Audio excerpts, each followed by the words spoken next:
미국과 중국 무역 전쟁의 그림자가 이제는 현해탄을 사이에 두고 한일 간에 드리워지고 있습니다. 아베 총리는 국가 간의 약속이 깨졌다고는 하지만요. 국교 정상화 이후에 두 나라는 서로 경제는 건들지 않았었죠. 왜 그럴까요? 우리 정부의 반응까지 오늘 보면 전운을 감돌게 합니다. 먼저 영상으로 소개해드리겠습니다.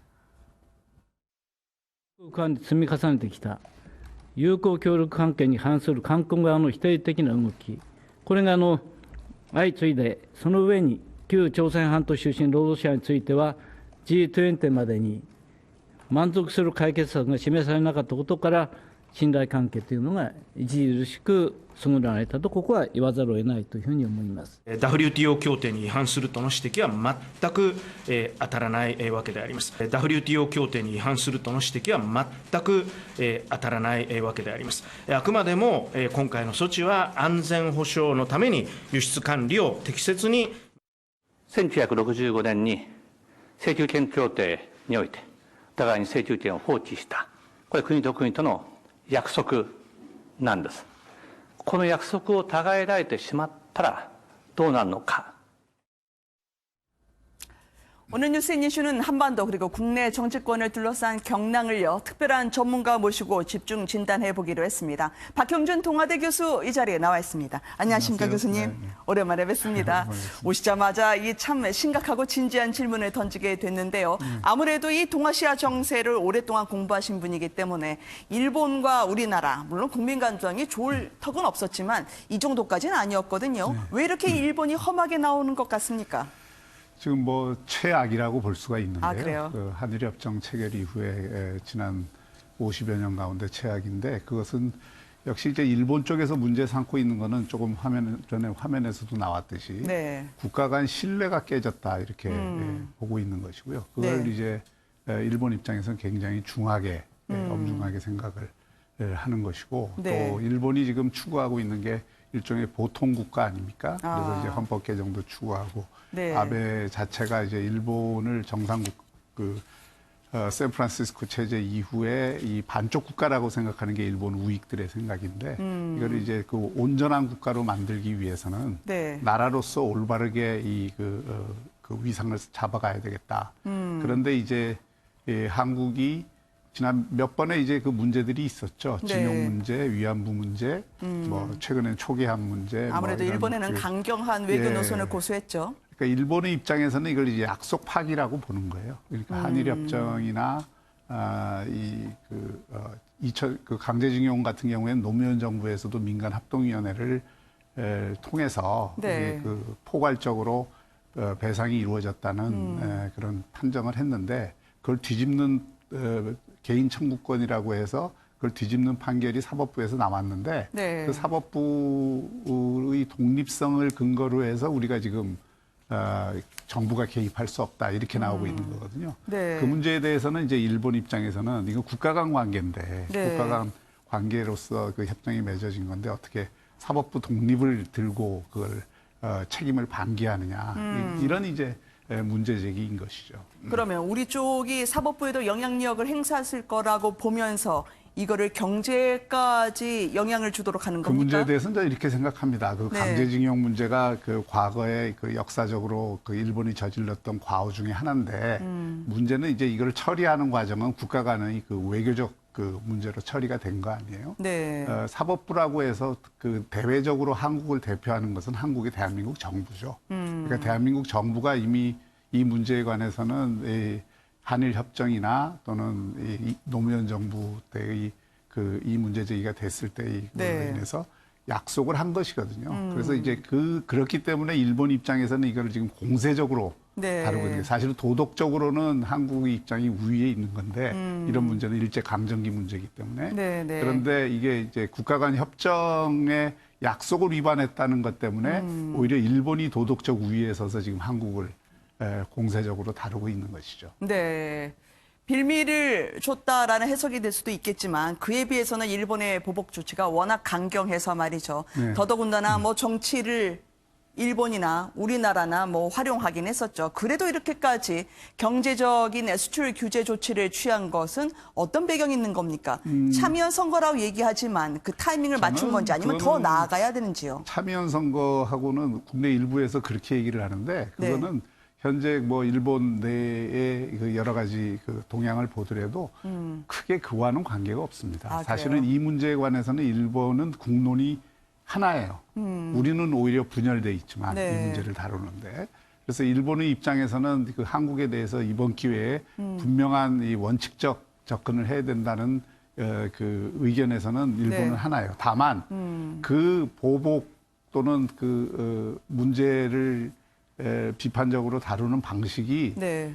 경제 보복이어야 되겠느냐 이런 거에 대해서는 일본에도 비판 여론이 많죠. 네. 왜냐하면은 경제 보복이라는 거는 그 일본에도 피해가 오는 것이고 네, 또 네. 일본 니혼게이자이 신문 같은 경우에 일본 경제신문 같은 경우에는 보복의 연쇄에 승자는 없다. 뭐 이런 표현을 쓰거든요. 그러니까 네. 이것은 뭐 예를 들어서 보복이 서로 왔다 갔다 하면은 피해를 보는 건 양 당사국과 양 기업들이 피해를 보는 거고 또 국민들이 네. 피해를 보는 거니까 이에 대해서는 비판 여론이 상당히 일본에도 있습니다. 아, 그러니까 우리 두 나라가 서로 수출 3위와 5위 사이의 수출입에 네. 사실상 하나의 경제권 아니었겠습니까? 유기적으로 연결돼 있기 때문에 이 같은 조치가 바로 자해 행위 그리고 공멸로 이어질 수도 있을 텐데 아베 총리가 그러면 여기쯤에서 멈출까요? 아니면 더 카드를 꺼내들까요? 아니죠. 지금 뭐 그 국제 정세도 그렇고 네. 지금의 그 국제 정세는 경제적인 이해관계가 앞서기보다는 상당히 이데올로기적인 정치적인 관계들이 지금 그 아, 그렇죠. 주도하고 있습니다. 그걸 네. 우리가 신냉전이라고도 얘기를 하고 그 아시아 정세에서도 그 뭐 일본 중국 간의 관계나 한일 관계나 모든 게 이렇게 이제 정치적 이데올로기적인 측면을 앞세우고 있기 때문에 네. 이 문제에 관해서 경제적 피해가 일본에 좀 돌아간다 하더라도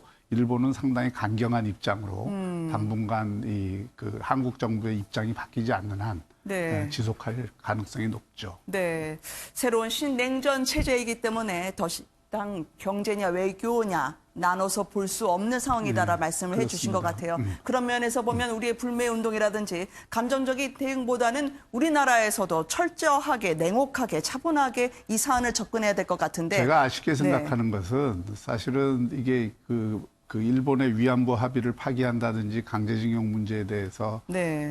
그 정부가 이렇게 빠져버린다든지 이런 대응을 하려면 네.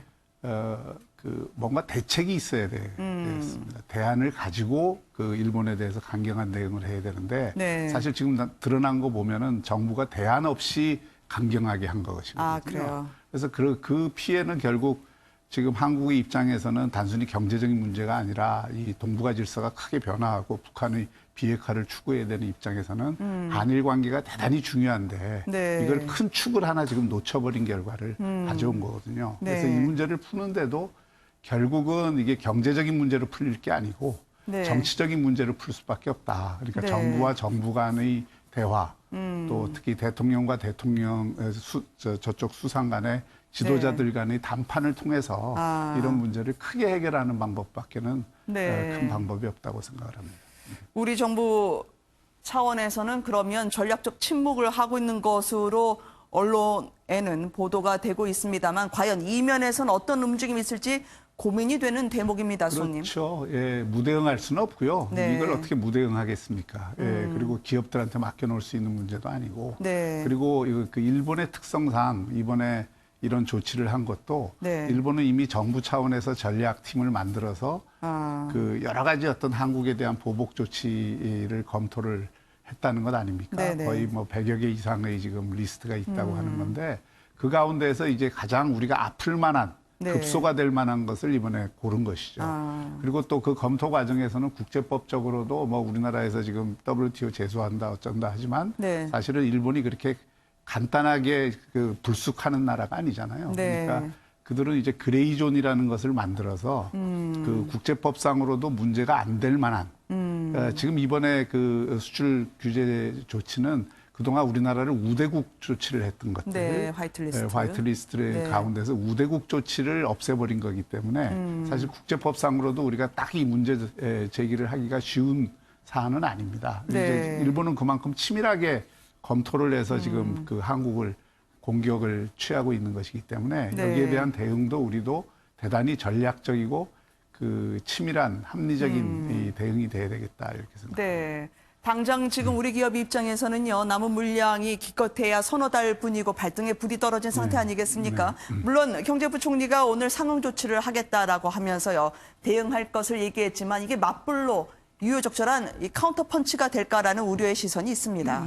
그거는 저는 조금 전에도 말씀드렸듯이 네. 경제보복을 보복으로 하는 건 이제 국가 간 자존심 싸움이 크게 벌어졌을 때는 어쩔 수 없이 그렇게 해야 되는 측면이 있지만 네. 그건 결국 뭐 홍남기 부총리도 얘기했지만 윈윈의 게임이 아니라 다이다이의 그렇죠. 게임이 될 수 있고 그 다이다이 네. 가운데 한국이 일본보다는 훨씬 더 큰 피해를 볼 가능성이 높죠. 왜냐하면 한국의 전체 이렇게 생산 체인 가운데 네. 핵심 부품들 특히 반도체나 스마트폰이나 다른 네. 기계나 이 광학 제품들 가운데 네. 일본의 부품 소재가 없으면 생산이 불가능한 것들을 일본이 훨씬 더 많이 갖고 있거든요, 질적으로. 네. 그래서 이제 그런 면에서 우리나라가 그 일본하고 그런 맞불 작전을 펼 때 네. 그것은 일본에도 물론 도움이 안 되지만 한국 경제에도 엄청난 타격을 줄 수 있는 것이기 때문에 그런 네. 방법은 피하는 것이 좋죠. 네. 그러면 지금 유일한 해법은 어쨌든 청와대에서 그리고 아베 그렇습니다. 총리를 향해서 네. 어떻게든 한 라인을 가동하든지 대화의 물꼬를 틔워야 한다는 결국 말씀이신가요? 핵심은 이런 거거든요. 특히 네. 이제 강제징용 문제가 지금 제일 핵심이잖아요. 그 강제징용 문제에 대해서 사법부가 그런 판결을 내렸다 그래서 네. 사법부 판결대로 일본 기업들에 대해 가압류 조치를 한다든지 이러면 굉장히 확전을 하는 거죠. 네. 그리고 일본 입장에서는 한국 정부가 무책임하게 이 사태를 대응하고 있다고 보는 것이니까 한국 기본적으로는 전문가들 사이에서는 여러 가지 지금 타협안들이 제기되고 있습니다. 네. 그러니까 결국 우리가 일본에 대해서 요구해야 될 건 당신들이 역사적으로 저지른 죄가에 대해서 진심으로 반성하고 성찰하는 그렇죠. 그런 건데 그걸 꼭 무슨 이렇게 물질적인 보상으로 받아서 이걸 계속 확전을 해야 되겠다 하는 거는 우리 국가적인 자존심으로도 그거는 꼭 바람직한 방법이 아니고 국가 네. 이익을 봐서도 바람직한 방법이 아니거든요. 그러니까 이제 그렇다고 한다면 강제징용 문제에 대해서 지금 사법부 판결대로 그대로 네. 집행을 하는 것이 이게 바람직한가에 대해서는 네. 전문가들은 상당히 반대 의견을 갖고 있으니 이럴 때일수록 그런 강제징용 문제에 대해서 한국의 대안을 지난번처럼 섣부르게 제시하지 말고 일본과 충분한 대화를 통해서 네. 타협점을 만들어야 되지 않나 이렇게 생각합니다. 참여 선거 끝나면 괜찮을 거야라는 낙관론은 철저히 경계해야 한다. 오히려 그럼요. 네. 그거를 정치적인 이해관계, 아베의 정치적 이해관계로 그 참여는 그 선거에 큰 도움이 되는 사안도 아닙니다. 이것은. 네, 그렇군요. 그래서, 예. 지지층 결집이라는 그런 국소적인 분석이 있긴 합니다만 그래도 이거는 국가와 국가, 원칙 대 원칙. 그러니까 어쨌든 패권 경쟁으로까지 안 나간다 하더라도 거국적으로 풀어야겠군요. 좀 전에 말씀드렸지만 이 문제에 관해서 네. 일본은 국론이 그렇게 분열돼 있지 않습니다. 그 네. 국론이 분열돼 있어야 지지층 결집을 하든지 하든지 할 텐데 의견이 다 여야가 같기 때문에 거의 네. 이거는 그 선거에 큰 영향을 주는 건 아니고 오히려 네. 문제는 한국 내에 의견이 통일돼 있지 않은 거죠. 국론이 네. 분열돼 있는 거죠. 또 사실 그동안 문재인 정권 하에서 이 반일 감정을 좀 우리가 촉발하는 네. 또 이제 우린 나라 내에서 이 친일 대 반일 구도로 정치 구도를 조장하는 측면들이 상당히 있었잖아요. 네. 특히 이제 일제 시대의 독립운동 이런 것들을 네네. 굉장히 강조하면서 그거는 항상 우리가 존중하고 해야 되는 거지만 그걸 정치적으로 부각을 시키는 면서 이런 사안들도 사실 그렇게 연계가 되어 있는 거거든요. 네, 그래서 네. 그런 문제들부터 우리가 정리를 하고 이거는 국가와 국가 간의 문제일 뿐만 아니라 국가가 제기할 어젠다의 우선순위에서 보더라도 지금은 비핵화 문제라든지 경제 위기를 극복하는 문제가 우선순위 1위, 2위잖아요. 그렇죠. 그런 차원에서도 일본과 지금 관계를 나쁘게 가져가서 현실적으로 우리나라에 도움이 될 게 없죠. 네. 그런 의미에서 일본과의 관계에서 좀 더 현실주의적이고 실용주의적인 관점을 갖고 접근을 하는 것이 네. 바람직하다 이렇게 봅니다. 과거에 선명한 이들의 반성도 중요하지만 미래에 대한 이 그렇죠. 대안을 예. 준비하는 자세도 필요하다라는 말씀을 들은 것 같습니다. 미래에 대한 얘기하신 김에 국회 얘기도 좀 여쭤보지 않을 수 없을 것 같습니다. 오늘 교섭단체 대표 연설이 있었었는데요. 이 나경원 대표, 원내대표의 발언을 보고 그동안 좀 국회에 들어오시지 않은 거에 대한 유감 표명이 없었을까라는 아쉬움이 있더라고요. 일단 어떻게 보시는지요, 교수님은? 글쎄, 그것은 뭐, 네. 그런 유감 표명을 한다 그러면 그동안 국회에 들어오지 않고 장애 투쟁한 것에 대한 자기 정당성을 네. 포기하는 것이기 때문에 그런 발언은 나오지 않을 거라고 예상을 했고요. 네네.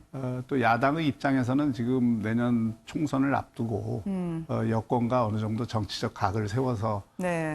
이 국회에 임하는 것이 어느 정도는 불가피하다고 봐야 되겠죠. 네. 그런 선상에서 나온 연설이라고 생각합니다. 네. 그만큼 이제 안에 공간이 없고요. 빡빡하게 지금 야권을 바라보는 입장, 그런 정치 지형인 것 같습니다. 이런 한국당을 총지휘하고 있는 황교안 대표 입장에서는 최근에 보수의 중진, 원로라고 불리는 분들을 잇따라 만난 것으로 전해지고 있는데요. 이걸 어떻게 해석해야 될까요?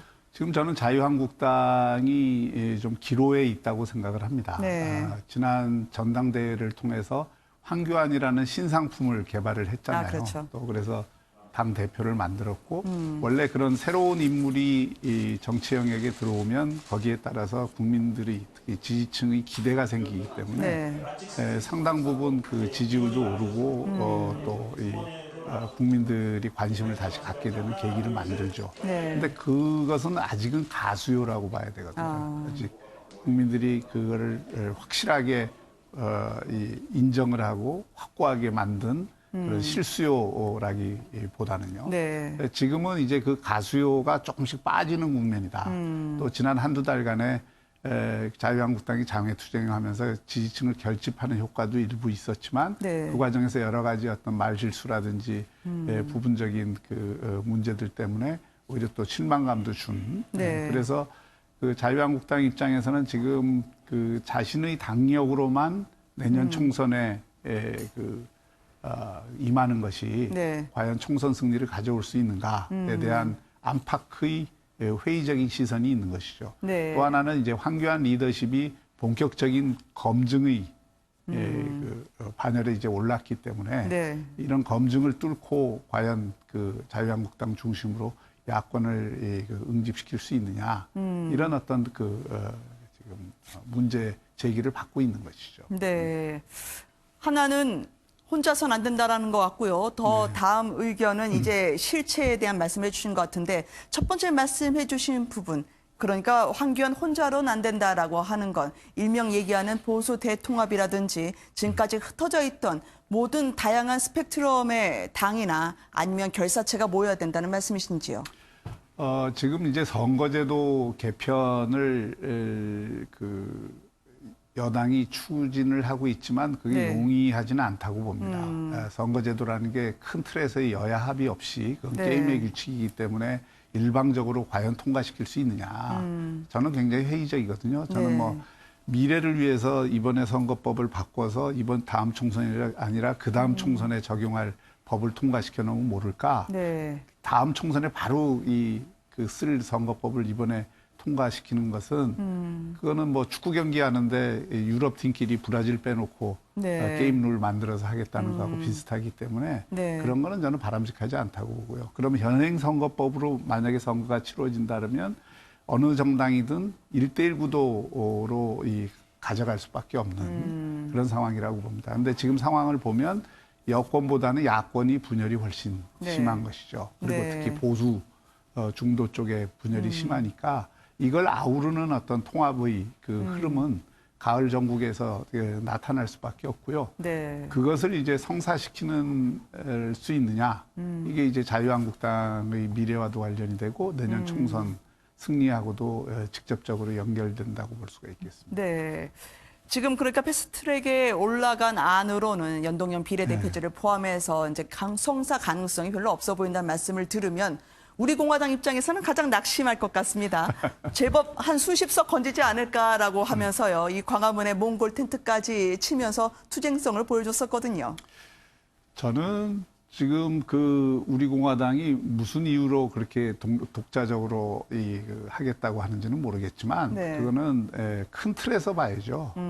정말 그들이 그 원하는 문재인 실정에 대한 이 네. 비판을 제대로 하고 또 이 나라의 걱정을 한다면 보수 분열의 길이 아니라 보수 통합의 길로 가야 되고요. 네. 이 선거제도 바꿔갖고 거기서 이삭을 주겠다고 하는 것은 전형적인 꼼수 정치죠. 네. 그리고 그것은 우리나라의 어떤 보수 유권자들 또 중도 보수까지 포함해서 이런 분들의 기대에 부응하는 네. 행동이 아니라고 생각을 합니다. 또 그것이 다음 총선에서 어떤 이 보수의 패배를 가져오는 하나의 요인이 될 수는 있어도 보수 전체의 승리를 가져올 수 있는 그 시너지를 가져올 수 있는 어떤 긍정적인 요소는 되지 않을 것이기 때문에 네. 저는 지금 뭐 우리 공화당이 이 전국의 중심으로 등장할 수도 없고 등장하는 것도 바람직하지 않다고 생각합니다. 네. 그럼 우리 공화당도 접촉을 했다고 하는 황교안 대표 입장에서는요, 큰 텐트 안에서 모두 아우를 수 있는 구상을 해야 된다라는 말씀이실 것 같은데, 아까 말씀 주셨던 보수의 가치라는 측면에서는 리더십 이야기하고 검증 이야기에서 제가 생각난 건데요. 제대로 구현할 만한 분이라고 보십니까? 황교안 대표 말이죠. 그것은 지금 아직까지는 그걸 충분히 보여줬다고는 생각하지 않습니다. 네. 그러니까 이 보수의 가치를 그 이야기할 때에는 제가 이제 뭐 최근에 그런 관련해서 책도 썼습니다마는 네, 그렇죠. 이 구세주로서.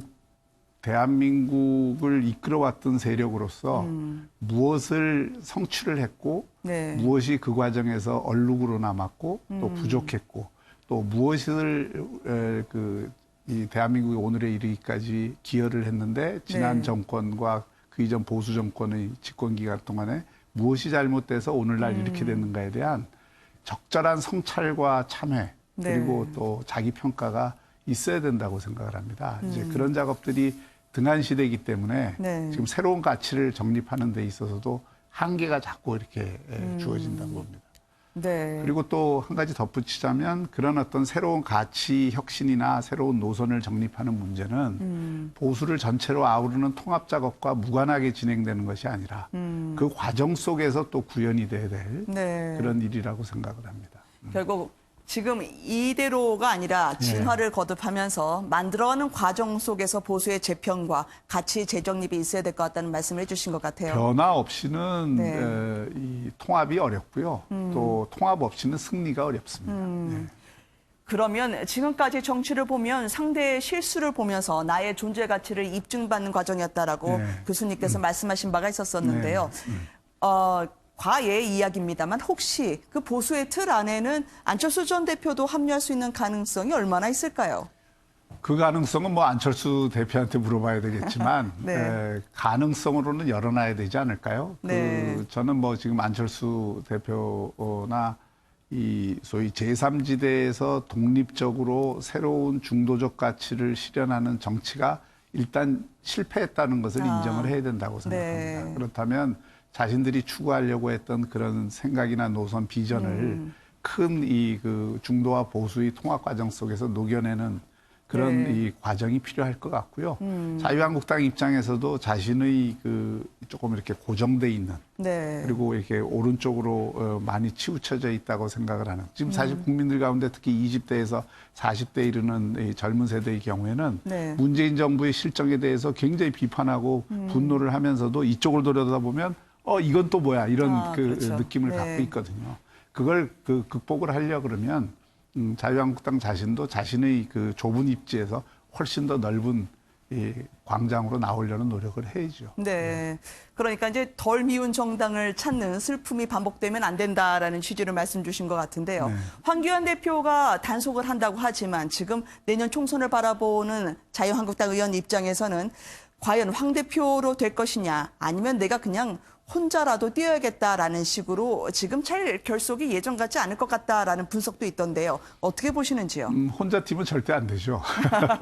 그리고 결국 이 그 통합이 어떤 식으로 귀결되느냐, 그 귀결 이후에는 결국 네. 공천 문제가 남아 있게 되죠. 그리고 네. 그 공천 혁신을 통해서만 다음 총선 승리를 기대할 수 있는데, 네. 뭐 자유한국당 의원들 입장에서는 어쨌든 그런 공천 과정을 뚫어야 되는, 또 전체 보수 정치 세력 입장에서 보면 이번 공천이야말로 혁신 공천을 하지 않으면 안 되는 네. 그런 것들이 지금 부딪히는 지점들이 있죠. 네, 한 가지만 더 여쭤보고 마무리를 해볼까 합니다. 청와대와 국회 사이의 거리도 좁혀져야 될 텐데 말이죠. 추경을 놓고 상당히 지금 간극이 있는 것 같아요. 북유럽을 보면서 세금을 풀자고 얘기하지만 똑같이 갈 수 없는 이유가 있다고 말씀을 하시던데 어떤 겁니까?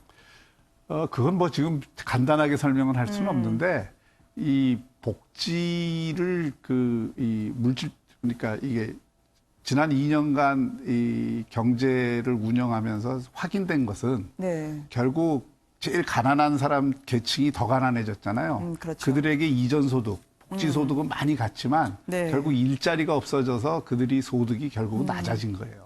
그러니까 이 정부가 처음 표방한 대로 제대로 된 일자리를 확충하는데 네. 이 돈이 쓰여야 되고, 그 돈이라는 게 단순히 단기 알바식 일자리에 돈 대주는 식이 아니라 네. 시장을 활성화시키고 산업을 활성화시키고 경제를 돌아가게 함으로써 일자리를 만들어주는 쪽으로 그 자금이 투입이 돼야 되는데, 네. 지금 지난 2년간의 세금을 쓴 것도 그렇고 지금 추경에 올라온 것도 그렇고 대부분 그냥 그 단기적인 그 돈을 지원해주는 이런 방식의 예산이 너무 많이 포함이 돼 있기 때문에 이런 네. 거는 좀 제대로 심의가 돼야 된다고 생각합니다. 네, 더 듣고 싶은 이야기가 있는데 다음 달로 저희가 좀 미뤄보고자 합니다. 예, 예. 오늘 귀한 말씀 고맙습니다. 감사합니다.